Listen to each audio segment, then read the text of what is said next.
kein ونيشت أدوات النفي باللغة الألمانية. إذا عندك مشكلة بالتفريق بيناتهم هذا الفيديو رح يحل لك إياها، فتابعه بكل تركيز للأخير. القاعدة العامة للتمييز بيناتهم سهلة جدا وواضحة، واللي هي إنه kein تستخدم لنفي الأسماء بدون أداة تعريف، بدون article، بينما نيشت تستخدم لنفي الأفعال والصفات. رح ناخد أمثلة توضح الكلام. بنبلش أول شيء بنيشت، مثل ما قلنا تستخدم لنفي الأفعال والصفات. ناخد أول جملة: Das T-Shirt ist teuer.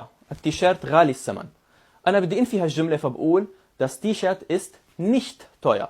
هون استخدمت nicht عائدة على الصفة اللي هي teuer واللي هي غالي الثمن. بناخد مثال تاني: Ich arbeite. أنا أعمل. بدي أنفي هاي الجملة فبقول Ich arbeite nicht. أنا لا أعمل. هون استخدمت nicht مرة تانية عائدة على الفعل اللي هو arbeiten.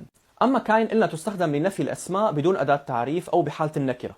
بناخد جملة: Ich habe eine Schwester.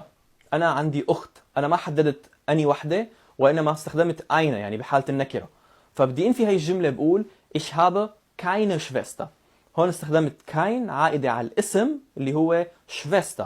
أكيد في حالات استثنائية. لناخد مثال: Ich spreche Englisch. أنا أتحدث الإنجليزية. بدي أنفي هاي الجملة بقول Ich spreche kein Englisch. أو فيني أقول Ich spreche nicht Englisch. التنتين صح، ولكن يفضل تستخدم kein بهالحالة لسبب واحد، واللي هو إنه إذا دخل على الجملة فعل واسم، الاسم هو اللي بياخد الأولوية بالنفي. ركز على الكلام. يعني هون عنا بالجملة sprechen كفعل وعنا English كاسم.